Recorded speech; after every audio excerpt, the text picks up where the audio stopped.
Let us know when the live stream is active. We're live. Ms. Matisky, we're ready when you are. Okay, good evening, everyone. Welcome to the November 1st Activities Committee meeting. We're going to start with public comment, and I'll first read our public comment policy. According to policy 903, public comment, which is limited to 3 minutes, should be directed to the presiding officer rather than individual board members, district employees, or members of the public. For confidentiality and privacy rights, specific comments regarding particular individuals must be communicated privately to the school board and superintendent via email at psdschoolboard@penridge.org. So we have one public comment. Josh Hogan, please come up, state your name and municipality. We're still supposed to do it here? Yeah. Okay. No microphone. So Josh Pretend. Hogan, West Rock Hill. First of all, thank you for removing the 520.1 template. That makes that very easy, and I think it's a great step. I still wanted to add a couple of comments about the health and safety plan that's on the agenda. So I can't really complain about the health and safety plan that we've been on since February. Obviously, school has been pretty normal. I think everybody's happy. Nobody would complain either way. That being said, my assumption is since it's on, this is one of those things where like we should revisit it every year and just repass it. But it's on the agenda in exactly its same form as it's been since February. There's not a single word change. So that being said, I'm thinking, well, if we're going to pass it, let's go ahead and address a couple of things, or at least think about a couple of things, how they've changed over the last 8 months or whatever it's been. The first point I wanted to bring up is in item 1 or section 1. It starts off with saying the plan will continually be monitored to consider updated federal and state mandates as well as the recommendations of the Bucks County Department of Health. Obviously, my position from the beginning has been just say you're going to follow the Bucks County Department of Health because that's the law. Theoretically, there's no law saying we need to follow federal or state anything. And actually, as of right now, the CDC, the Pennsylvania Department of Health, they all want all these kids to be mandated to wear masks. That's because we're in this certain transmission zone here in Bucks County. They also do the whole thing where, like, if you get COVID, you stay home for 5 days and then wear a mask for 5 days. All these ridiculous things that we're not doing. So even having referenced them, I would just get rid of the federal and state stuff at this point. More importantly, down in section 2, there's reference to the methods of educational delivery that will be available. And this one actually doesn't make sense to me to continue. I think legally this may need to be changed. In Part 2, Section B of it, it says full remote sections of students taught by a Penridge teacher. So that's in addition to Penridge Learning Academy. That's basically promising that because of COVID, this health and safety plan says we will offer a straight up virtual option for any students who want that.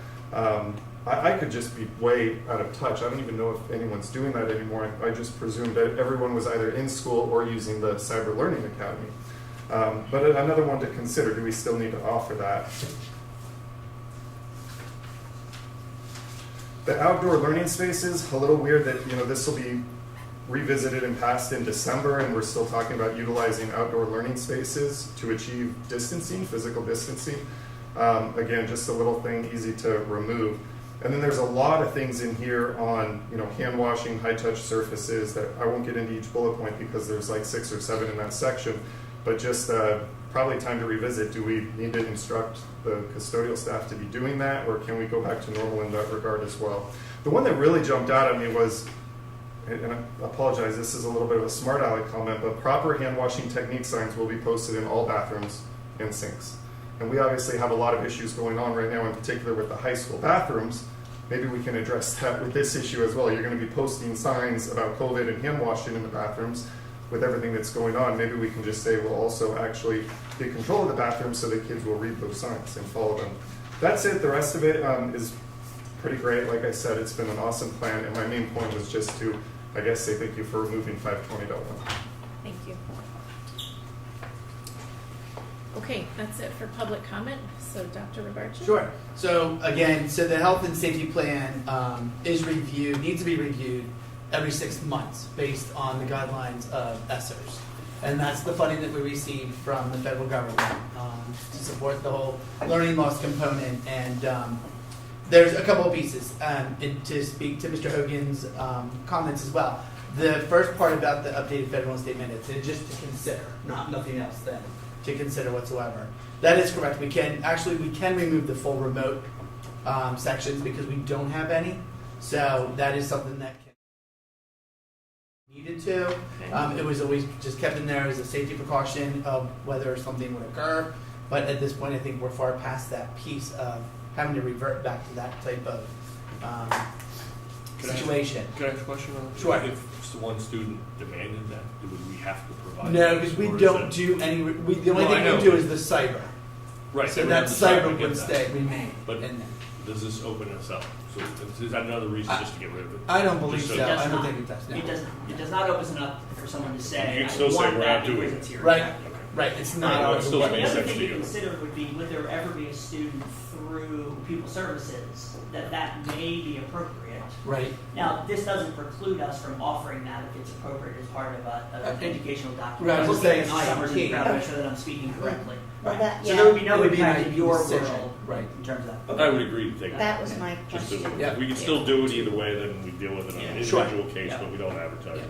Yeah. Not that many Yeah. people read this, Sure. Well, but some people some do. people. Is But- there anything that's absolutely required in this plan? So of those pieces, under the ARP ESSER's requirements, under those components, as Mr. Hogan was talking about the hand washing piece, I know it seems kind of common sense. We do have signs in the bathrooms for students to wash their hands properly and, K to 12. So that is something that we do already. So it's really not anything special to the plan. It's really more, this is our common practice, so we might as well include it as part of the plan because it's part of one of the requirements to have as part of this health and safety plan. Well, and we always have cold and flu season, and as Correct. a lifelong germaphobe, Correct. I'm okay. I'm okay with us saying, please Right. clean all the high-touch surfaces. We know and- everyone. And That's we've fair. maintained these cleaning procedures anyways. These were cleaning procedures Yeah. prior to COVID. Okay, We're just maintaining what we normally do, and that's what's listed in our health and safety plan. all right. So, So it's not just for. correct. So basically, we will need to, it looks like review this at least 3 more times, because the conclusion of the American Rescue Fund Learning Loss ESSERS occurs September 30th of 2024. So once those funds are depleted and we've moved on from the American Rescue Plan, it'll no longer be necessary to do the review of your plan. Okay. And I think, Dr. Mubarchak, the last review was in February, correct? So we'll just So the update last that on the review was- document. That well- was 6 months ago? Well, I looked at what you were saying, Dr. Bolton. So the last review was in February. Okay. But what it's going to do is because this needs to be voted on and approved, Mhm. really the last review and revision will be the date of before, prior to the board meeting. So we're doing it now. So you can do So it actually would be Got the it. I October understand. or November I understand. 1st. Right, currently, yeah. Right. So the And last then- review will be the date of the board meeting, and then it takes effect the next day. The next That day. explains the That's December why. 5th and 6th. Yes. Okay, that makes sense. So, and as you see, the initial date of the plan was put in August 10th of 2020. And that maintains. So if we make these adjustments, then for the board meeting, there's just the updated document posted to? Yes. And I'll highlight and I'll just put a note to all the board members so they're aware of Okay. those changes. Okay. All right. And we have to take a formal vote then. You do have to take a formal vote. It has to be voted on every 6 months. No, did we always have a health and safety plan? Yeah, that's Before what Mhm. COVID? We did. Yeah. I would So- assume we would. The health, I mean, prior to Prior COVID, to COVID, did we have any kind of policy? not a formal one like Okay, this. So after Yeah. the ESSERS, we don't even need Correct. it, is that- Once the ESSERS has been completed, like I said, that's September 30th of 2024, we will no longer need to go through this process. No, not go through the process, but we still maintain like practices and. Oh, absolutely. procedures. Yeah, Yes. yeah, That's- independent of this. Correct. This is just for Right, but this format was created For it. coming out of COVID. So we, Yeah. Yes. but we still do. Yes. We'll Still be want kids safe to and wash healthy. their hands after Yes, 20. we'll still Yes, encourage exactly. them to wash their Coming and hands. washing. And Let's hope. We'll still be cleaning surfaces. Okay. Let's see. So Mrs. Blomgren did ask me, I think we're saying we're just removing this part. She was asking about the section 2, part 2, about the remote. The remote, section. yes. So we're just We'll taking remove that. Okay. So I do want to ask about that because I was wondering myself when Jordan had asked, when we have students who are, God forbid, they're in a car accident or something and they get that homebound instruction, we send things to the hospital, I don't know.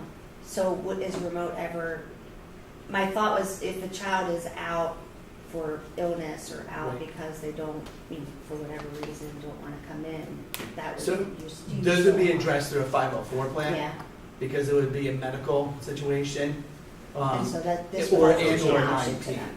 Pardon? That would be an option. Correct. Um, Yeah, this doesn't remove that option for the student who's in those unique situations where they need to have homebound instruction or something along those lines. Any other questions? And can I just ask for clarity, in number 1, I mean, like I said, it's just a considered, that one line, the plan will continually be monitored to consider updated federal and state mandates. Are we okay with leaving that since it's just consider? It's not anything that we're taking Okay. from them. I could go either way, I don't care. but I think- If we are going to, rely on the Bucks County Department of Health, then I would just, why not just say that, Yeah. What I happens would if agree with that. the federal government had better guidelines in the future? Well, I mean, Which would be that hasn't rare. been the record. yeah. I know that. So, Consider gives you enough Consider latitude. it. Yeah. I I think it's fine, because you consider it, But you don't need to, and it doesn't say to follow it, just. Right. yeah, And the only thing I will want to check on is to make sure that the plan, the template, doesn't include that language, that you have That's to have required. that. So as what part of the I'm hearing requirement. from you though is, we're required to use what's under 3, right? Under number 3, correct. But everything else is not required as far as you know? Yeah, all that top part is there, like, under number 1, the black, bold language, Uh-huh. those were the required, that you had to respond to their questions. Mhm. So that's why I was wondering, it has the most up-to-date guidance from CDC for the reopening purposes. So that's why we have put it in there to be considered and not as following Sure. directly. So it's important to do whatever they tell you just so we can keep the money. It's, right, It it's doesn't about affect following what the we money do, at this point, just correct. consider and things like that. So we obviously want to keep the money. But I don't really care. Okay? Yeah, I'm just reading it again. So we'll see before the board meeting, we'll see a revised plan, right? Correct, I'll make those revisions and I'll make sure I strike out where we made the change in number Yeah. 2. I don't know. So we're saying consider updated federal and state mandates as well as the recommendations of the Bucks County Mhm. Department of Health. But it's still up to us. Right. Okay. Mrs. Cullen, are you good? I defer to you. yeah, I understand what Jonathan's saying, that you can still consider, it's just consider and it doesn't hold you to anything, but I will say, I think that there was inappropriate kind of imposition of things on us that have Right. proven to have been really harmful to kids. The masking has caused them issues, the closures of schools caused them learning loss, and so I would rather just say, you know what, we'll go with the person who was proven right Right. all of the time. But there's That may other be a people different- that can chime in, But it may be a not different everybody's person here. too, Yeah. so. It could be a different person, you're right. So I would That's think true. we want to consider all the options, Yeah. because it may be flipped. Yeah, that's true. If we stuck with just the Bucks County and Then somebody you're else gonna gets be in limited. trouble. Right. Yeah, someone else gets it. then we- That is true, so, I but would I go mean, with we three. can, there's other people that aren't present tonight, obviously, and they might have an A different- opinion. another Yeah, opinion. so, I would- but regardless, For it now. will be published before the meeting. Correct. If everybody else speaks up after the meeting, it's all kind of changes. Okay. But I like what you said. All right, so I'll move forward, I'll remove that number 2 and get the new copy to everybody. That's true. Okay. All right, next up, right? New business? Mr. Wers? You can Who answer. currently has control of the screen? I do. Okay, could you, do you have access to administrative content? No. Okay, could you then disconnect? I have to make a presentation. You got it? Or make So a I'm just going to presentation. start this presentation. When I applied to get on the board originally as a volunteer, two of the major things I wanted to work on was mental health of our students and music, which is a passion of mine, but that's a separate subject. And so when I met with some of the people in the school, I said, well, what's causing all this stress? Because stress is a mental health issue. It aggravates your ability to learn, and we need to do what we can as a school to do that. So we're actually talking about how to find all the stressors that our kids are facing at school and try to solve them one at a time. Well, I know based on feedback from the public that the bathrooms are a huge issue. And so I was just coming up with some ideas and brainstorming what we could do. And we are working on it here. I'm not trying to get in front of anything. I just want to make sure the public's aware of what we're trying to do. Because you can ask so many kids what their top 3 is, and I would say going to the bathroom. And there are kids who won't go to the bathroom in school and have to hold it. And we shouldn't do that. I mean, if you were out of your job and you were afraid to go to the bathroom, you quit your job. Well, they can't quit school. So I came up with this idea, and I wanted to go through it. So what are the main causes? We have vaping, vandalism, bullying. We have the bathroom choice issue with transgender, which is a Supreme Court decision. So we're in that position where we have to accommodate what the Supreme Court said. So there are many kids that are afraid to use the bathroom. So what do? So we need to correct this, and we need to do something quickly. We don't want to study this for a while. We want to get this fixed quickly. So go to the next slide, please. So we talked about vape detectors, and other schools have done that, but the kids just rip them down and deface them and whatever. So we have kind of random bathroom monitoring now, but we still get complaints, and we still have kids that don't feel comfortable. So the other idea, which I've been pushing a little bit, is full-time monitoring, which sounds expensive, right? Nobody wants to hire people to just monitor bathrooms. We don't have the budget to do that. We would have to find other ways to pay for it. That's where the ESSER fund come in my book. And this is obviously open for debate. So next slide. So we could create a new bathroom monitoring position. It's going to cost money. It's probably not a good use of our funds. And adding new resources right now, as everybody knows, if you go into any store, you can't get people to work because there's so many job opportunities out there. So what can we do with utilizing existing positions and maybe changing their job description? The one that jumped to my mind was aides. We had a lot of aides in the school, and they're paid a certain amount. But if we change their job description and make it optional for some of them to become bathroom monitors in between, we could conceivably place somebody in each bathroom during these periods where we have a lot of trouble. And to pay for that, obviously, you're still going to have to pay more. So you go to the next one. I like to keep things quick so we don't have long meetings. So obviously, extra stress makes it harder to do well in school.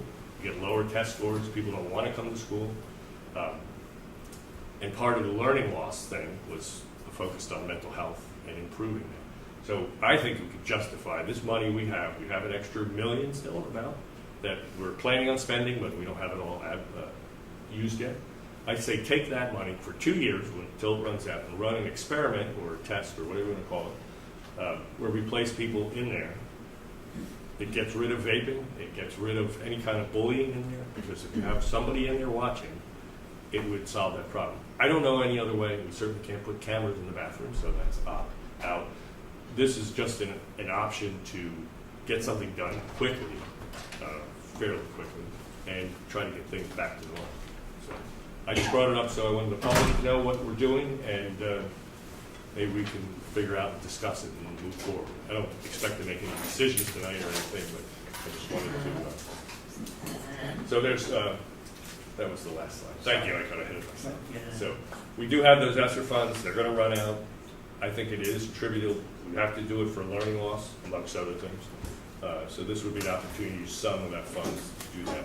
We have to work it out. Any questions? Well, I just want to thank you for continuing to think about it, right? How can we make things better? Just remind the public as well as the board that the administration and the staff at the high school really have spent a lot of time coming into this year talking about student monitoring issues, with the bathroom being one of them, not the only one. We talked about cell phones, we talked about bathroom usage. So I know that they have put a lot of things in place. There was a lot of real clear communication at the beginning of the year in terms of with kids, with parents, and a real increase in terms of consistent enforcement from classroom to classroom, in terms of us to say, hey, we've all developed these expectations and we're going to follow them. So specific to bathroom, those are things like limiting the number of students who leave at a time. So only one student leaves the classroom at a time, so you don't have multiple students. That helps cut down on the, hey, I'll meet you at 10:30 at wherever in terms of those types of things, because fewer students are leaving. All of the student bathrooms are monitored by staff members during the day. So there are duties assigned to staff members that they do monitor the bathrooms. Now, changes of class are something that we'll need to talk about, because obviously teachers are then going responsible for different classes, and that's when more students are out and about. That's more of the problem. And a great increase in terms of if 4 or 5 kids are there, or students taking a little too long, people popping into the bathrooms, obviously to make sure that everything's okay. Is there someone in a bathroom? Not every- not in, but they're monitoring every student bathroom, which means they're accepting the What does that mean? passes. So that there's someone sitting outside of the bathroom accepting the passes, so they know how long the kid was there. So they can They go know- in. Correct, right. Well, so. Well, I mean, if you're not in there, obviously- it's going to. Obviously, if you smell something or see something or hear something. then You don't smell anything things. with negative now, unfortunately. And just to remind you that when we met with the high school administration, we had asked them at the end of the first marketing period, which is the first week in November, for them to put together then a presentation in terms of the types of things they've changed in all those areas. So they will be doing that end of November, beginning of December, to be able to provide that. It involves survey results to see how the staff and the students feel about the changes, as well as some of the data around the changes in terms of violations, both in the bathroom, but also cell phone, dress codes, things like that. And I think this will be a really good thing to add, because I don't think if you suggested to the high school administration that extra bodies is a bad thing, I think they agree with you. The question is that how we're going to allocate the money? I mean, to lick this problem quickly, or we need to place somebody inside there. I think it's legal. That's the If difference. it's illegal, then fine. I mean, but having a body, I mean, we have bathroom attendants in Europe all over the place. You can pay to use them, and you see them in the U.S. too. So it's not. I doubt it's illegal, but I think, this could be a short-term thing. I mean, this could be something you could do for a year, 2 years, and see how it works. It's not something we're implementing to go. I'm suggesting trying it, Mhm. as opposed to this is the way we're going to do it forever and have to change it. So once we run out of ESSER money, then we can review it. That was what my question was as you were going along, was if you have if you're using temporary funds, you need to figure out a permanent. But you Well, said that you could. It might get to the point where, but I mean, kids are kids. We had the same problem when I was in school, so Yeah. it so- wasn't quite. Things smelled a lot more. So Tail is always tough. Problems in that. But this would be different. Go Yeah, ahead. Dr. Bolton, which meeting would the administration present that at? That would be an information session for the board Oh, first. right, okay. If you remember, that's how we began it. Right. Yeah. We did look at it last year, probably, that pass system, right? Where people would have to, once you're in, but again, that's just in class, and we felt that was too kind of Big Brother-ish, if I recall correctly, but that was another alternative to look at that. But if the issue is in between class, that doesn't solve. I haven't heard. I mean, granted, I don't have a large survey, but I think it's gotten much better in there. I've heard many parents complain about it through their kids still. So I know we've tried some things. I don't think we're there yet. Well, I would encourage us to hear back from the high school Definitely. administration in I'm terms fine of with what the that. staff and the students are saying. And then this, because there may be other areas that we think of a solution that, relates to what we're talking about. So I think it's good to add to the pot and see what the conversation ends up looking like. Yeah. Well, there's different issues now. The safety issue is Yeah. different. When we first kind of got together and talked about it, it was not only the behavior, but now there's a safety concern that's been brought Yeah, up. bowling so. is still good. I mean, they have been bowling Mhm. for years in the bathroom, pictures and things and stuff. So I get the stories, but I just think we need to do something. I think that there would be some solutions that other schools have too. I mean, everybody must be facing this, right? One was that vape monitor. I know we Yeah. circulated that. And- But if there's a way to not, I mean, that solves one problem, it doesn't solve some others. But if there's a way to not tamper it or have something in a way to do that, but maybe it can't be done. Well, we looked Yeah. into there is a product that is the chief product on the market, that if people are doing it, they're doing it through this, because it does solve some of the tampering issues. You're talking about vape? Yeah, Just vape. We talked to 4 school districts, we priced it out, we talked to 4 school districts, it was more than $100,000, and there wasn't a single school district that's currently using it or recommends it. Wow. So. That's and- good data. In terms of from a reliability standpoint and quality standpoint, that they said we're not getting it. So it's why we have not brought it back to you Yeah. yet in terms of, but Mr. Harper, it is something that they continually talk about and look for. as they're thinking about where are the Well, solutions that other districts are doing. I'll be listening for alternate solutions. Yeah. So if there's a good one, I'm all for it. And I'll talk to Mr. Miller about the inside the bathroom piece to make sure we know what the rules are, just in case that's Yes. something we consider. So that's not something we're currently doing, obviously. All right. Okay. All right, that brings activities to a conclusion. We can go right into, we don't need a break, do we? No. Before. And there's no one signed up for public comment for curriculum, so. Was there? It would have been on there, so. Yeah, there's no other. Same sheet. So our first item is new AP courses or AP courses with Mr. Daney and Mr. Vogel and Ms. Vitale. You guys coming up or just rolling? But the speaker. Sounds good. Gonna read them now. I'm here. So- I'm here, so we'll do It's it. taking it. So really what we're doing is we have worked with our teacher team. As you are aware, we are working through our curriculum renewal process. We met with Dr. Scheid to work out what do we want AP courses to look like. Because the curriculum is really dictated to us by College Board as to really what do those timelines look like, what's the course description, what is the content that is to be included, the skills, and those pieces. So really what we did, and I will walk you through AP Chemistry here, just as one example because these all look exactly the same. We structured them all the same on purpose, so it's clear and concise. But what we did is we took our AP courses, that AP course description that lives right here is the course description that is provided by College Board. All right, we then asked our teachers to break out their year into the specific units that they cover throughout the course of the year with the given timelines. AP does give a little bit of flexibility on the percentages of time that are allotted within those course and exam descriptions. But again, we asked our teachers to lay this out. From there, we then linked right here, and everybody would find this, the link to the AP Chemistry or the AP documents that AP has out there around these courses. So this is the full AP Chemistry course and exam description that is effective for this year, all right, that is provided to us by College Board. Our teachers work with this content over the course of the summers to make sure everything is up to speed, ready to go for when our students get back here. You'll see it's 248 pages. It goes into exhaustive detail as to what our teachers are expected to be doing, specifically in the science classes, how much of that should be lab experiences versus traditional classroom experiences.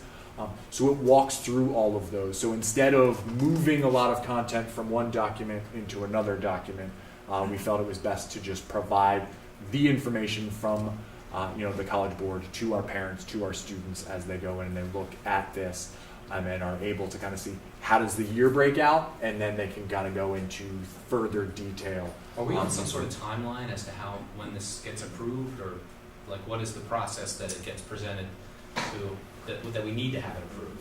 You know, is there a deadline, like a hard deadline on that? As far as approval for our approval or from College Board? Both. So College Board, there is an audit process that every year we are turning in our syllabi, so they know kind of our layout. So when do we have to do that? These are all approved courses. So We are just putting, these are all approved courses, all the textbooks have all been approved. We're trying to put all curriculum in Atlas, so everything is in one place. So you're not changing it. Mm-mm. And It's now the changes same based one. on what the So college. Oh, It's not a different course. Oh, yeah, sorry. These are all approved courses in Atlas. The easiest way, the most efficient way that seemed to be, the consensus is put the College Board documents in here so any parent bless you, and take a look at that. But we don't want two places for curriculum anymore. Yeah. That's why we moved it in here, but that's not a new course. So No, what- no, not a new course, but I thought, I heard you say that you guys were doing some adjustments, or no? So the only adjustments come in, like, the AP will say, let's just take Unit 1 as an example here, 10 to 15% of the year. So Ms. DeStefano may have said, all right, I do it for 12% of the year, so that's going to be these 2.5 weeks. So she has that wiggle room from AP to make this meet the needs of our kids. So And there's that's no what you need to content break effect. down.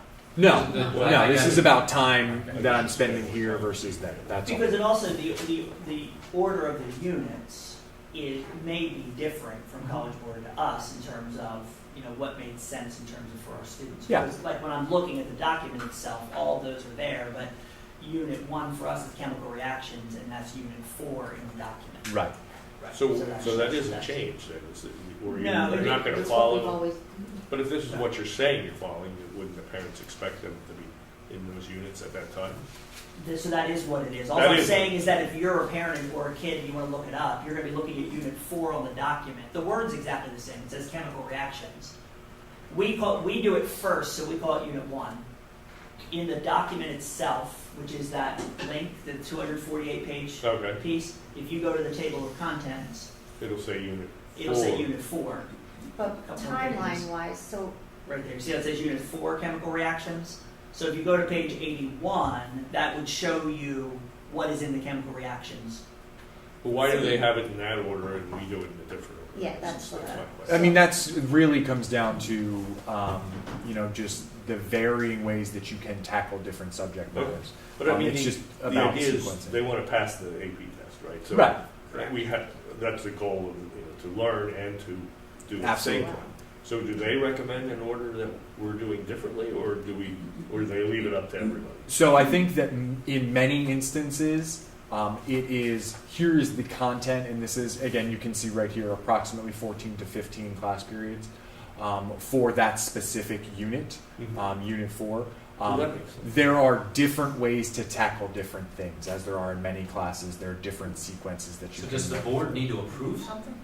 I mean, what's the? This That's what just it's- for this is informational in the purposes? in the This is same. informational, just so that the board is aware, So the it's just- community is aware that all curriculum in Penridge is in one place. Okay. And we wanted to find a way that made sense for AP courses, because we're not writing AP courses.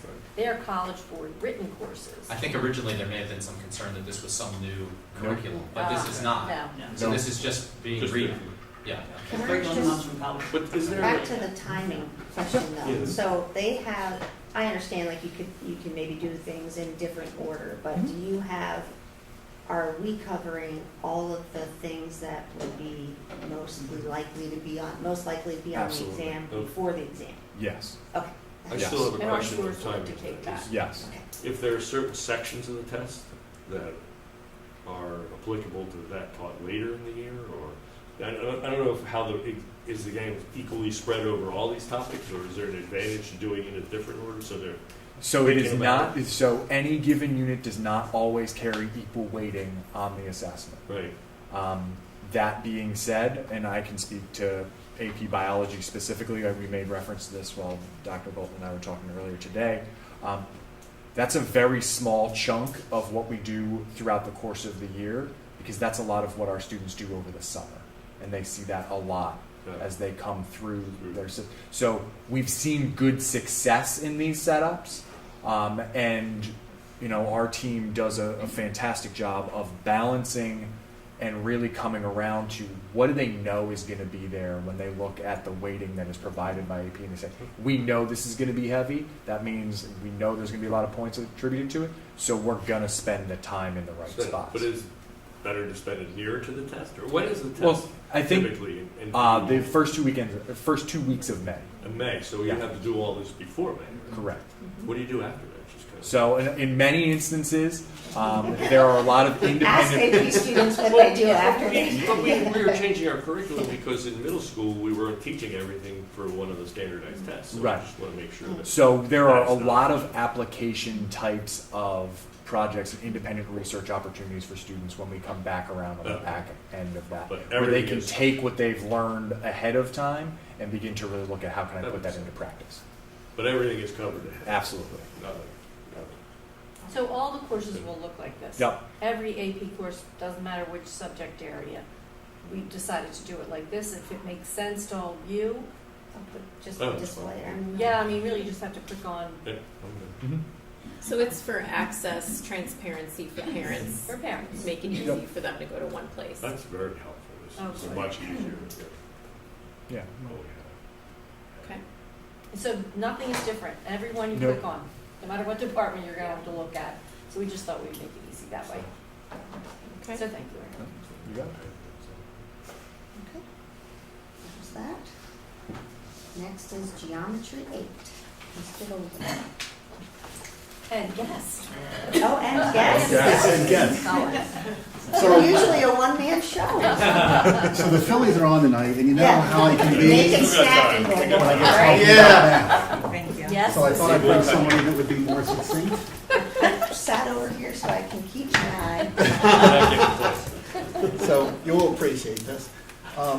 So in rewriting geometry, and to me, is one of the most applicable courses for all kids in real life applications. They don't know it now when they're 13, 14, 15. But when they go to carpet a room or paint, You'll know it. or even if you want to be a catcher in the major leagues and you want to be able to throw it to second base, you have to use right triangles to figure out can you actually make the throw. So there's a lot of real life applications here. And one of the things that we've done here also is I love the idea of big ideas, essential questions in everything we do anymore, because what that does is make sure that, and as math people, we often can just focus on coverage, at least historically. And we're changing that mindset, so as we're developing these courses, we're thinking bigger picture. And that's what big ideas, essential questions force us to do. And from there, what it has done is led us to reshape this course. And without me stepping on, I've brought Mrs. Anita Whalen. She's a geometry teacher, a math teacher overall at North Middle School for a number of years, but you've also been at Central, I think I worked with you at. Yes.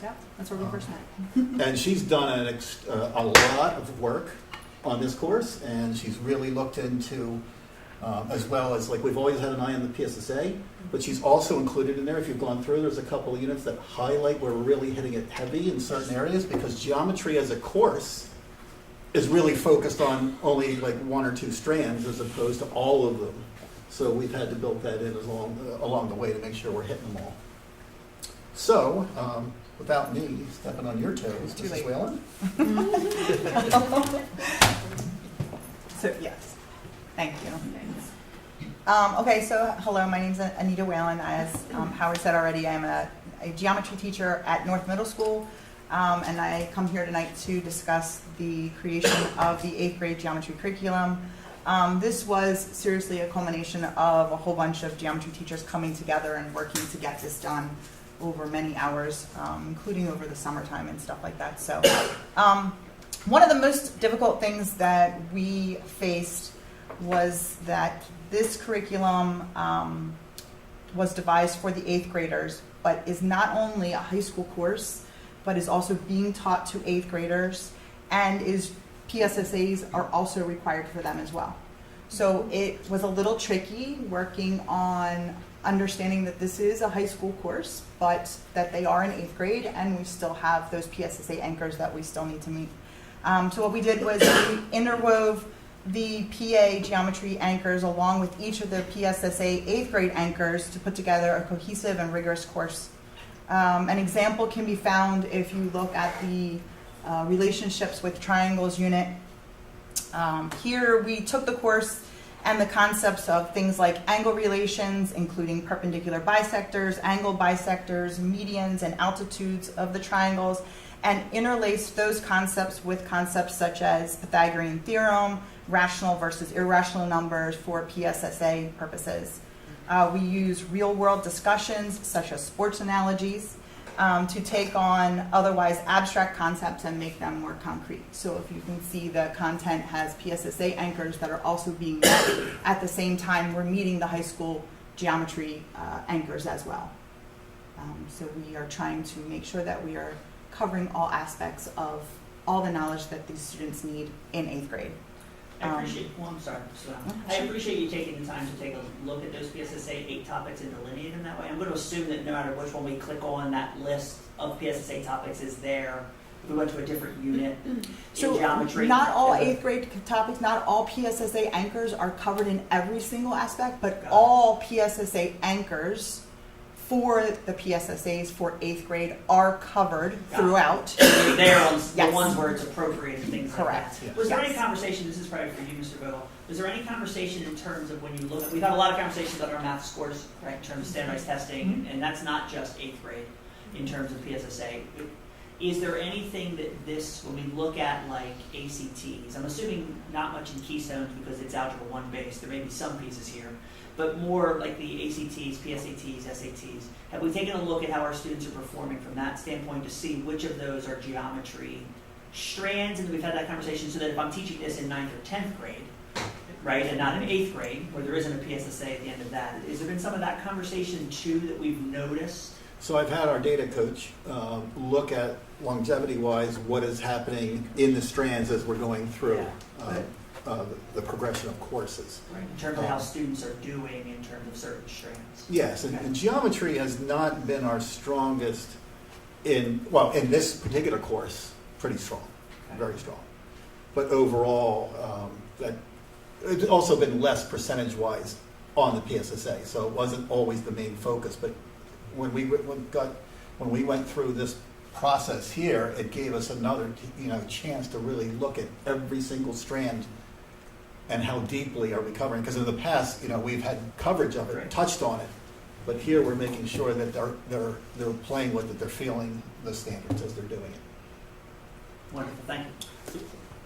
This is 8th grade? Yeah. What percentage of kids take 8th grade geometry? Everybody take that? No. It's advanced, right?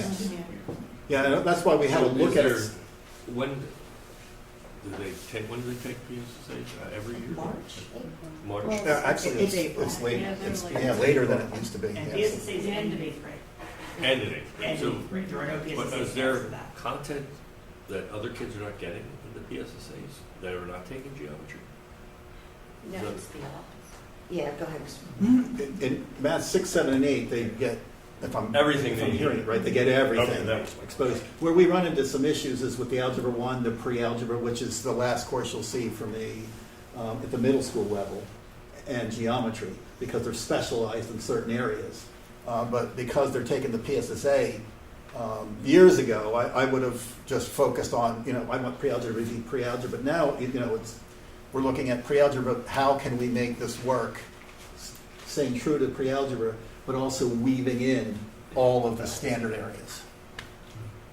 So it seems like an easy thing to do to write these, but there's a lot of discussion, a lot of back and forth. It takes, I heard this in the last meeting about how much time it takes to write a course. Actually, you presented that. There's a lot that goes into this, and the way we're doing it now, to make these things documents that are living, and they're, years ago, I remember when I first started teaching 30-some, I used to, you used to get it out of a file cabinet. You'd pull it out, and there it was. And now that's no longer. We're living with this, and we're thinking about this, and we're revising too, based on, like Math 7, we're in full scale revision based on the data that we got this past year, even on a course that we had revised, because we've learned some more things, and we're even, working on that. And again, it's something we're getting from our data coach that's giving us, data all the way through, and we're getting to see where we're strong, where we need to continue to revise. So it's really kind of exciting. Nice stuff. So are we, where do we stand in terms of going through curriculum revision for math? I guess for the elementary and middle school. Elementary, I'm doing a large portion of this, so the teachers look at it as big ideas, essential questions. We wanted them to at least understand the bigger picture of what they're doing, but it is a curriculum where I'm taking what is in the program, and then I'm writing it in terms of how it applies to the standards. Okay, and there's already an 80-some% match without me even, messing around with it. So, and messing around in a good word. Yeah. So, I'm taking care of the K to 5 with, Okay. as long, we're going to have small group of teachers looking over it as well as we go forward. At the middle school level, we have all the math 6, 7, math 6, 7, and 8, geometry and algebra 1 complete as of Okay. tonight, and then we have pre-algebra When we looked at the pre-algebra, we thought that it was not up to the scale. Like we looked at Math 8 as compared to pre-algebra, and we felt like we can raise the bar on pre-algebra. It felt like it was too close. So that's the last course you're going to get from us. We're about halfway through that particular one. At the high school, with the 5 APs, we're going to be done, like I'll be presenting several more of the cores in the next couple of months. We've done a ton of work in the Algebra 2 area, a ton of work. We have some exciting things planned for the pre-calcs with the possibility, can I? Exciting? Wait, you want to? Okay. We're looking at the possibility. Breaking news. This is where you might be can getting let a home little in the out seventh. now. What time's that first? So, Yeah. yes. So, but you asked me, so is it okay? Yeah. All right. So we are looking at AP Pre-Calc. It's going to be a new course that's going to be offered as of next year. I'm really hoping we can get it ready for next year. If not, it'll start the year 24, 25. So it's in development. It's in, yes, that's what, we're looking at it, we are developing it, yes. So Will that's that kind give of, college credits for pre, is there? yeah, such a it's new. thing? What? Okay. I'm still trying to get, Count. Is this data coach that you've been referencing, is that just for the math department, or is this? no, it's all the departments. I get accused sometimes of hijacking the data coach because Well, I like She's data. math I think teacher. But- I don't know if you were here, she gave a presentation once. Back in March. Back in Stacy our- Clemmer. Yeah, back in March, she did the ranking presentation. Yeah. Okay. Yeah. And she'll be back again after the start of the new year with when we Okay, do good. our data profile again. Good. But So- since we stopped on a question, go Yeah. ahead. I wanted to ask how long because wasn't there a set number of years or a term that we had her for and we were going to revisit keeping so how long was that? Did- Was she a 2-year or a 3-year? She's a 3-year position. She's a 3-year through the position. year This year 21. Yeah. So we have her through the 22, 23, 24 school year, this year and next year. So how do you measure the results of the curriculum and how it's improved? When you do this, how do you measure? Because you can change things, but you have to measure the results. And I was just curious how you. Well, there's several ways. Some of we're very heavily tested in the subject, so that's one way. We do benchmarking as well in certain grade levels.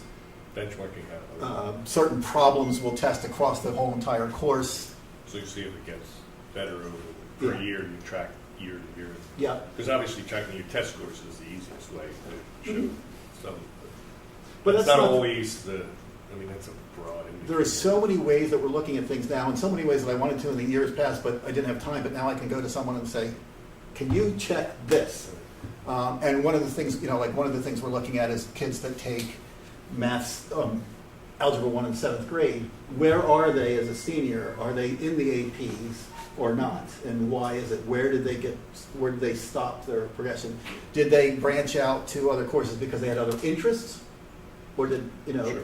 So we're looking at like how the success at 7th grade as it compares to that. So there's a lot of other factors we look at as well, other than just the test scores. We're building common unit assessments. And that's, so during in-service days, once we get all the curriculum approved and we have these common assessments, then we're going to be meeting during in-service time, and we're going to be getting together as a group and discussing what's working, what's not working by doing that as well. So that might not be the case for a discrete math where it's a singleton and only, right now, and only one teacher teaching it. Maybe someday it'll build. Well, I like to see things that show that over time. So, if you have a few years worth of data, you can see if it's going up or going down, or is it just a blip? Or, Totally agree with you, and that's why know that's how why far you we're go looking back. at longevity studies constantly. So That's how you measure it. And that was really the idea when we changed it back in the old days, even before Dr. Bolton, before you came. The algebra was changed in middle school to not have as many kids taking algebra in 7th grade. And so that was part of the conversation was, well, we need to come back and look and see how they actually do. But when you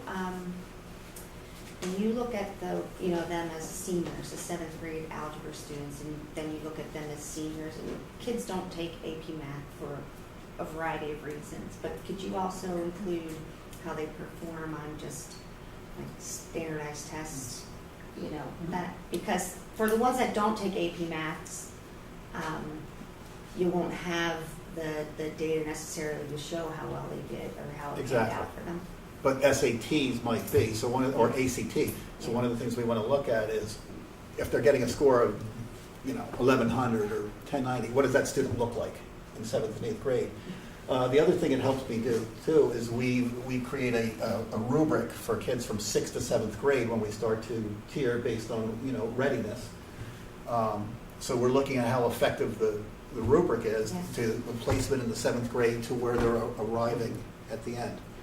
We're looking at how the CDT is in helping us either predict how they're going to do, the correlation, or whether another vehicle would be, just as effective in some other way. So, I mean, it's very exciting to be able to come up with an idea and go to her and say, I want this, can you generate this? And then we can take a look at it. And it's really helping shape what we're looking at and how we're moving forward. Sounds like you're keeping the data coach quite busy. Oh, you said keeping her very busy. Busy because I of thought all you the were going to different- stop at keeping the data. That's an understatement, but we'll go with that. And it's in all the subjects. Yeah, no, I mean, that's how you fix things. Yeah. Things better. Targeting. And I love the fact that you're using current ideas for problems as opposed to some of the books have old-fashioned things that kids don't even understand anymore. So making it current is a great thing because they can relate to problems they see. Absolutely. Yeah, now you have to work cell phones into the problems. So, yeah, so Touch. So you touched on it. So the AP pre-calc is something we're looking at. We're looking at restructuring what pre-calc looks like. We're looking at developing pre-calc honors. We're also looking at a college algebra option that could be a dual enrollment in the future. And that's going to be like we're taking a look at that population that takes pre-calc honors and pre-calc currently as it is, and seeing would they be just as well in pre-calc honors? Would they be good in AP pre-calc? Or would college algebra serve two purposes? One, they could take the course that pretty much prepares them to move on to possibly pre-calc again to calculus, so that's not shutting the door on calculus. Or does it just get them ready, possible college credits in the future at a school like Buck? So that's very exciting. Can I talk about the Pitt one as well or no? So, You won't save anything for surprise. Do not tell them a secret. I'm so excited about this one. We are looking at decision making in sports. It's an analytics statistical course. Moneyball? Yes, actually that. We think it's very relevant, and we think it will hit big, and that people will be very excited about it, and get people very excited about statistics other than like me would be really great. And it's so applicable, and that's all you hear. If you watch any sports, that's all you hear. So we're investigating that as well, and that's a possibility. Okay. I'm the one that ruins the Christmas surprise all the Trying time. to rein you in. Yeah.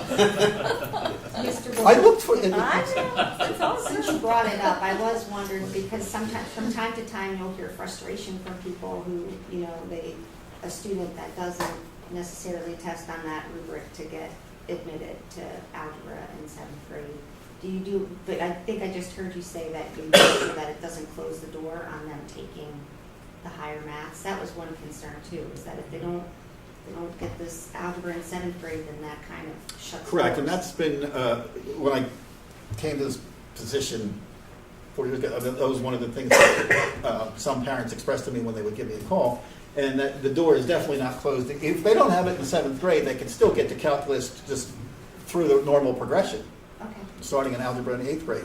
If not, they can also, and I encourage this at a certain, I would encourage them to take 8 maths in a year, but as far as it's concerned, is they can double up on geometry and algebra 2 in the same year. That's your chance. Yeah. Okay. I don't like the algebra 1 geometry double up because I find algebra 1 to be such an important course leading to success in all the other courses. But geometry, algebra 2, that's your chance to double up in that way. And we're also investigating that other possibility, the scheduling option that also can change the trajectory of options for the courses and make some of these other courses we're talking about even more enticing to them. You say so. And if I can just add very quickly, that concept of putting a student exactly where they need to be, as both an algebra and a geometry student who teaches 8th grade, or teacher who teaches in the 8th grade area, that love for math we want them to hold on to for a very long time. And sometimes when pushed too fast, too far, that love goes away. I never want that love to go away. You know, I want No, them to be I able to understand do it. that, and, you know, And it's great that we have that option. that they can still do it, because not every, test is Yeah. perfect, and, you don't wanna keep a kid from an opportunity, Never. Yeah, the less gates we throw up, the better. All right. Is there anything else you want to say about your? Well, I could talk about math all night, but Any other I think secrets we've, you want to? Is this a new one, and this will need to be approved, or is this just a? Geometry Yes. will need to be approved, yes, Yes. right. It's And been so restructured. think about our time frame again, right? So December, this will not be on the board agenda in December. Right? So then we will, for the January curriculum committee, list it just to see if there's any conversation that people need to have about it. Yeah. just Often like- there isn't, but if there is, if anybody had any question, then that way it would be approved in January. It'll be on the board agenda in January as long as there's anything that comes up in January. Sure, yep. Right, so that's that 2-month process when it has to do with curricular base. And that just allows it to be posted. People who are interested in it can, interact with the presentation of the document. Ask any questions we have. Thank you, Mrs. Miller. Thank you. Thank you. very much. Thank you. Next, we have Ms. Vitale with the graduation requirements. Yeah, and Ms. Vitale is listed as graduation requirements. This is obviously a topic that we've had lots of conversations about in multiple forums, and have heard from lots of community members, staff members, and kids about this topic. I just wanted to refocus in terms of timeline, in terms of where this started, because the administration is changing our recommendation from where it started, and I want to explain that in terms of where we were. If you remember, this all began in January, and it was around 2 things. One was a conversation about one line in the policy that currently said students will graduate with 24 or 25 credits, a minimum of 24 or 25 credits. As a math teacher, that drove me nuts, because there's no such thing as a minimum of 24 or 25. And so 24 was the accurate number, and so we have been making a recommendation to make sure that's obvious. And that's the only policy change that is there. We then began the conversation around personal finance, which has been a conversation in the district since before I became superintendent. The comprehensive plan that was done the summer before I became superintendent included personal finance for all students and investigating that. There have been lots of board members and lots of community members who have continued to think that that is an important piece, and we were ready to move forward with that in January. If you remember, to be able to get that half credit, the administrative recommendation was to not change the 24 and to lessen health and PE from 2 credits to 1.5. And that is where all of this conversation started around graduation requirements in terms of that piece.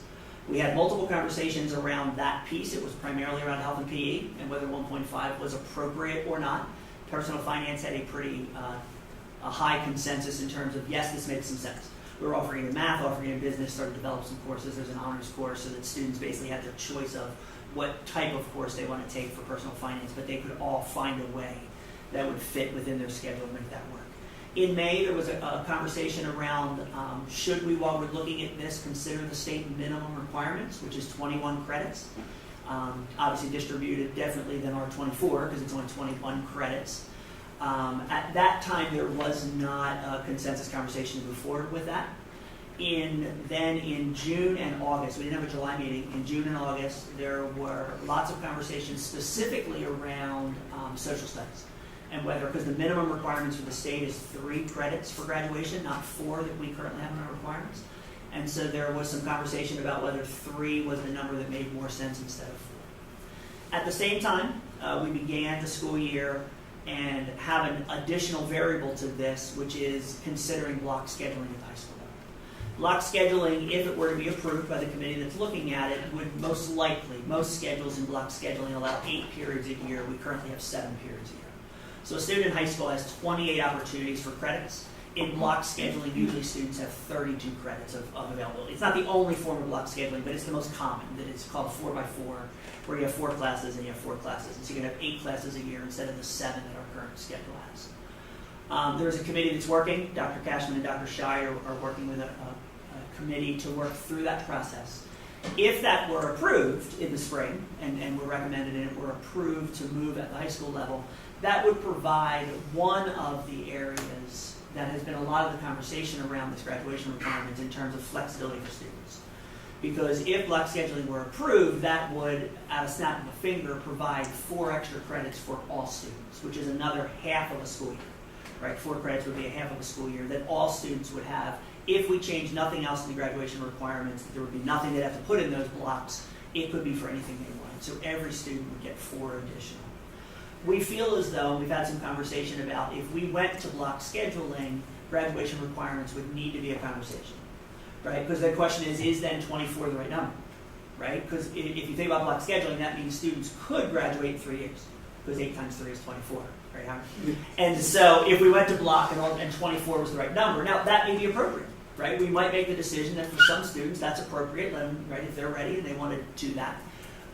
That is where, when Mrs. Cullen pulled a lot of the other school districts and what their requirements are, you heard a lot of 26s and 27s. That's almost always in school districts that have block scheduling, because then they're asking students to take courses in 26 of the 32 or 27 of the 32, depending. And so, as we've been talking about it, we're like, well, if we decide to go to block scheduling, if the committee moves forward with that recommendation and the board is supportive of it, this graduation requirement conversation is going to happen again. And since there seems to be no clear one right answer at the moment in terms of what is the consensus about moving forward, the administration recommendation is to hold off on that conversation and to not make that determination until the block scheduling determination has been made, which will be a spring piece in terms of bringing that forward to know whether that's a yes or a no, because that allows us to have one conversation instead of 2 conversations. It doesn't change any of the issues. It doesn't change any of the conversations that we have. What it does is it provides additional context too. We've had some board members who are concerned about the reduction from 2 to 1.5 health and PD credits. That conversation might sound very different if it's 2 of 32 versus 2 of 28. Right, in terms of the additional, there might be board members who look at it and go, no, I really do think 2 credits is appropriate if it's of 32. And we talk about student flexibility and what are the options. We'd have to bring you schedules and show you what that would look like. So our recommendation really is that there not be a presentation, although we put up the 4 documents. Those 4 documents are not new, just for people who interact with board docs. Those are the 4 presentations that have been done since October 1st. And so whether at board meetings or curriculum meetings, and so they were there just in case, right? We have Ms. Vitale here just in case. We have some of the teachers who you've heard from who truly are the experts in this from a curriculum standpoint, just in case. We have warned them that perhaps, right, there will not need to be conversation, but we didn't know where the board wanted to go. Our recommendation really is if you see, and I know we've communicated with you that we've put this on both this agenda and the policy committee agenda. Based on our conversation tonight, I would follow with the board members who are not able to join us this evening to make sure they understand what the recommendation is, to see whether there is consensus about moving that forward. If there were, it obviously would not need to be part of the policy committee next week because it would be the same.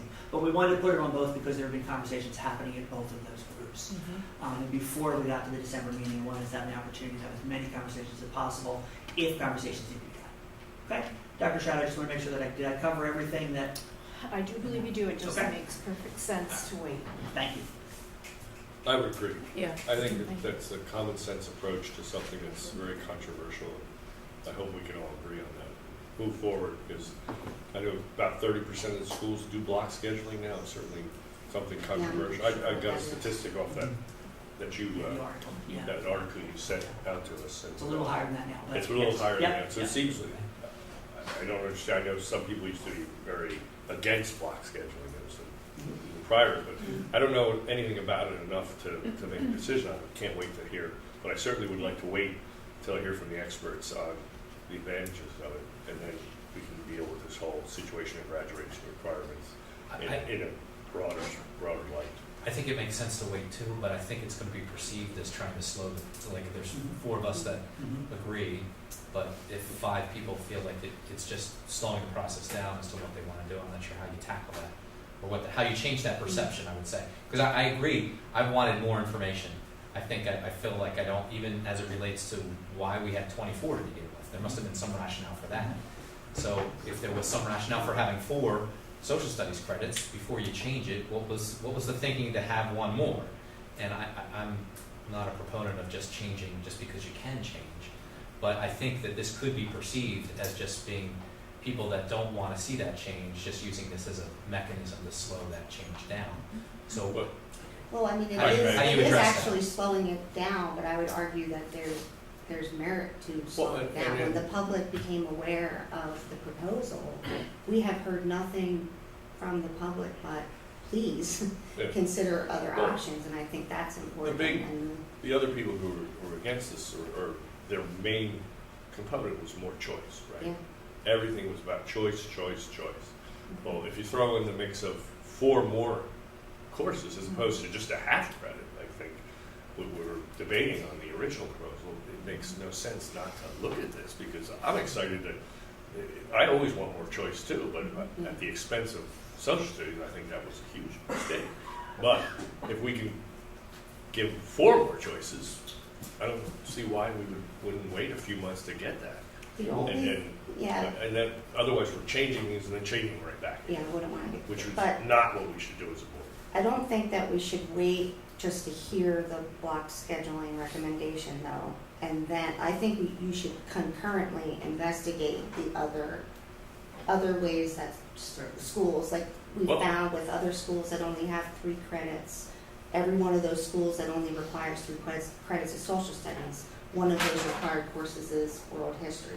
That's just one example. Right, we talked Yeah. about different kind of Yeah. graduation requirements and different kinds of diplomas. And Yeah, so right. Yeah, there's a whole- So that's what I mean, there's a like, whole I issue. think that it should all Yes. be, I think the investigation should be concurrent so that you're not doing them in successive things. I Like, agree. let's not wait till spring and then decide, no, we really don't wanna do block. Oh, but now let's look at all these other options. Am I making sense? Let's just Yes, investigate yeah, don't all slow of it down at based on- yeah. once, Yeah. and then in the spring, we can say, okay, it feels like we need somebody outside of us to speak to this though, because I don't think that we're gonna, each of us have kind of have some anecdotal evidence and have our perception on what we think that the requirement should be. PVE, and there's, like, we were at the conference, and every year, well, we haven't had the conference in person for like 3 years, but the last time it was in person was 2019, and even back then, that I went to a presentation where a school district, it was Central York back then. This time there was Eastern York. They're doing what's called mass personalization of, education, where it's really tailored to students, and these are public schools. Then you have like the tech, the career in tech ed. There's a lot of conversations around that. So there are a lot of resources around the state that you can look at to see how are people doing things. It's mind-boggling how different the school districts are around the state, and yeah, go out there. Well, like the last time the scheduling discussion happened, there was a team of people from Penridge that they went and they visited other school districts to see block scheduling in action and hybrids and, all of the options. So that's the kinds of things that you would do. That's exactly what I think the process should be, is outside information of it being Well, to added what questions. Johnson said, I agree that I would like to find some, either consultant or someone who could bring ideas in from what are the schools that are number 1 in the state? Or the top 10, the top 10 schools. schools. What is What are their they doing? What are they doing? Right. They I've been know. I don't looking want to at go it. out and look it up, because then it's my opinion, and my opinion Right. isn't really that important in the whole grand scheme of things. There are experts out there who understand the curriculum and what schools are successful, and what are they doing differently, and it all fits into the graduation requirements, it fits into block scheduling, it fits into different diplomas, if you're doing tech, and we could have, but I don't know how it all works together, but I don't think we as a group are qualified to do that. We don't even know I'm what not saying anything options- against what the options No, are but available. I agree. Whatever, but I agree, it shouldn't we're all be growing up in us one little company people here. going and And looking. it should But be, that's kind of the but I don't know point, is how to to have find a full investigation of everything Yeah. and do that. Figure out who are the people that can guide you through Yeah. the process. That would all be. we don't have to part of it. follow what they say, but they just bring in the outside expertise, We and I think did- that would help. No, I'm sorry. I didn't mean to interrupt. Sorry. We did have an expert come and work with us our first investigation for block, just so everybody knows. Okay. Dr. Reddick is the guru. But why did we not go with block when it was first investigated then? What was Oh, it was a lot of. There were, I think, a lot of. So Well, what interesting. has changed Back so that we to us. want to revisit it, I guess, you know what I mean? And it was interesting, and I wasn't part of the process, because I walked in, and when I walked in, the change of Rams block, was part of that conversation. That as they were talking about the things they want to happen in a schedule and pros and cons, one of the things that the committee did recommend was a version of advisory or EI or something that would allow students enrichment opportunities for students, and that was a result of that piece. There were some scheduling things that I think were concerns about whether it had to do with teacher issues or student issues in terms of what that would look like. There have been additional conversations around career pathways. There's been conversations around increased flexibility and choice for students, which goes love in hand in career pathways. That has allowed for that type of work to say, okay, that might work better in a block for students. Spent a lot of time kind of coming up with what are the questions people would have, like from a student's lens, what questions would you ask, from a teacher's lens, from a parent's lens. And what's happening in the November meeting for the committee is some of those outside schools are coming to us to say, when we were having this conversation, they all talked about the same topics. Here's what we talked about. Here's why we did what we did, and here's what we found. You know, did it truly work or not? In terms of, was it better? Was it worse? What were the pieces we didn't consider? What have they done from a student standpoint, from a teacher standpoint? And so, we may get to the spring, and the answer is no. I really did ask that it be part of the goals this year, because I think based around a lot of the conversations we've been having, it is one piece that addresses many of those things. From a student management standpoint, from a performance standpoint, from a student choice standpoint, and it just really does open up. I haven't heard one So- thing. I haven't heard one thing about block scheduling that I don't like. I mean, I don't understand why Well, it I didn't. thought back But in the there are day- negatives, and I know I mean, this was Central Bucks fought it like for a 7 while. years ago, I guess, at this, not 7. Well, lots almost changed. six Yeah, I years think it ago. started So 7 years ago. back Yeah. then, it wasn't like a clear cut, oh, this one's great and you should, what Jonathan going to say, don't change something just to change Right, something. right, I So we ended up understand. choosing to make a very minor change to how we make our schedules. But now, in the ensuing years, with everybody talking more and more and more about student choice and tailoring education, now it's coming back up again because I think it the might timing be is an good. option. And I also want to be very, very clear that the people who volunteer to be part of this committee, and the people who are serving this committee, there are people both pros and cons, because there should be, right, in terms of the conversation that's happening. So I do not want this, there are lots of good things about it, and I tend to portray those when I talk about it.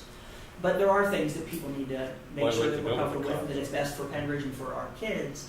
And I'm not sure what the committee will decide, right? The committee is going to have those conversations. It's in the infancy in terms of having the group come together. Some of them were involved the last time, some of them were not, and that was done on purpose to be able to, so that we don't have to revisit 10 school districts again. People can talk about that experience and get some of the school districts to Yeah. come here, so you can do it a little faster, I think, than they did last I time. think so, because we But- compiled the questions. Yep. The committee came up with the questions, the students have questions, the parents have questions, everybody has questions. So we invited certain districts who currently use the system and to come out here and talk to us and try to answer some of the questions that we have. And the plan really is that there's a meeting in November, meeting in January. And the plan then is, because it's one of the district goals, and in January, February, March, that's when you'll see the updates of the halfway points of all the district goals. So this will be one of them that we'll do a public presentation after we've had more time with the committee to see. We probably won't have an answer by then, but I think we'll be able to get a sense of what we've talked There's about. no urgency for us to change the graduation requirements, though. It seems like we should do it in a thorough And way. measured, Right. yeah. Right. Well, I would Or is say there that- some sort of urgent thing that has to be completed? No? There's not. The only thing to remember is that the health and PE and the personal finance It's are not. part of that conversation. Okay. Which means as of right now, there are not differently. The program study for ninth graders kind of says, stay tuned. Because we weren't sure what was going to happen for the current ninth grade class. That just wouldn't change, right? The 10th, 11th, and 12th graders, we weren't ever talking about impacting them anyway. So ninth graders, if they've been paying attention, perhaps are like, oh, wait. But no, there is nothing that we've looked at the system and said, this needs to be changed tomorrow. The personal finance obviously was a long-term conversation. We were able to do the curriculum work. And so it was the time to do that then. It doesn't mean, the personal finance courses will still be available to kids, they just won't be required, right? If we were to do nothing, kids could continue to sign up for them this year or into next year. So- But even though it's not urgent, the fact that you're having this the block conversation now, the reason to talk about the other stuff at the same time isn't just for expediency, it's to avoid having the conversation Twice. again. Right. Yeah, so, Right, yeah. you can Definitely. get it all done, do it deliberately and, well researched and all of that, but don't do it twice, and, Right. on that over the year. I think the thing I'm struggling to articulate, but I think you mentioned like 3 or 4 points is, the choice is a component of something bigger up top. Maybe it solves an issue, but we also want to look at student performance overall and Mhm. improve student That's number one, performance. right? I mean, that Yeah. I think should be the overarching Mhm. goal. These pathways we're talking about and choice. So like, what is that? I don't know if it's mass personalization of an educational plan, but it's not just choice. Well, There's that's- got to be a Yeah. bigger Well, overarching. and the kids actually do, did you want to share about right now, they do have quite a bit of choice, like there's students, a large number of them that have spaces in their Right, schedule. well, and we presented that last time in terms of the number. I think it was for students who are at the high school full-time. I think there were 18 blocks of choice, and 12 of them were completely, it wasn't like you had some choice within math. I think there were 12 of the 20, of the 27, of the 28 that would have been completely free. So almost 50% of their schedule was completely free. At the tech Yeah, school, but- those students came back with 2, right? Now, with some changes at the tech school, right, that's going to lessen moving forward, but currently those students have 2 completely free. I think they had 4 or 5 choice blocks, but 2 were completely free. And that information is in the presentations, but that's, again, those numbers and that conversation changes if block scheduling comes to that. Well, we even spoke about if you go the tech route, there may not be a prohibition to say you only need the state minimum on the tech route. Yeah. Or Right. increase their choice. Yeah, Right, and- so and that that's creates a where- whole nother pathway. And But that's that where was you're one of talking about the that was one of the conversations. 6 options that we, Yeah. talked about. Well, So, I mean, I don't want to beat a dead horse, it's It's 8:03 is the first pitch. So, I mean, I would agree to waiting, for the block scheduling, but with the concurrent investigation of Right. other. Yes, Yes, I think- That's what I that would- makes We need total a sense. grand plan of Yeah. incorporates all these different topics we're talking about. And For answering your sure. question in terms of the board members who were not able to attend tonight, I will make sure that I summarize this, send it to all of the boards. I think the history of where we've Yes, come right, from, right, in because terms of that piece. sometimes it does feel like we've just talked about it, but it has a progression. Yeah, in terms of where it Yeah, started, right, in terms of exactly. what we were originally talking about. And then either have conversations with them or communicate electronically in terms of what their preference is, in terms of whether there is a consensus from that standpoint or not. Yep. Okay. All right. And that was our last item. We're back to public comment. Nobody was signed up. Nope. So,